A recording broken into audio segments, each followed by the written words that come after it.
ప్రహ్లాదుడు నరసింహమూర్తిని ఈ విధంగా స్తుతిస్తున్నాడు. శ్రీహరి హస్తస్పర్శతో ప్రహ్లాదునికి భయం పోయింది. బ్రహ్మజ్ఞానం కలిగింది. శరీరం పులకించింది. ఆనందంతో కన్నీళ్లు కురిశాయి. ప్రేమాతిశయంతో గొంతు బొంగురుపోయింది. వినయం వివేకం భూషణాలుగా గల అతడు ఏకాగ్రచిత్తుడయ్యాడు. భక్తిపరవశుడై ఆ దేవదేవుని పాదపద్మాలను తన మదిలో నిలుపుకుని చేతులు మోడ్చి ఇలా స్తుతించాడు.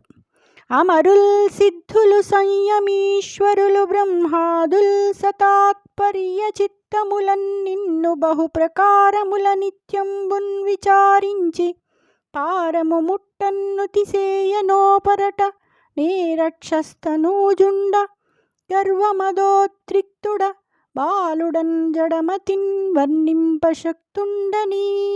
స్వామి, దేవతలు, సిద్ధులు, మునీశ్వరులు, బ్రహ్మాదులు శ్రద్ధామనస్కులై నిన్ను అనేక విధాలుగా నిత్యము ధ్యానిస్తూ కూడా చివరి వరకు నిన్ను స్తుతించలేరంటే ఇక రాక్షస కుమారుడిని, గర్వంచేత మదంచేత ఉద్రిక్తుడనైన వాడిని, బాలుడిని, జడబుద్ధిని అయిన నేను నిన్ను స్తుతించడానికి ఎలా సమర్థుడిని కాగలను?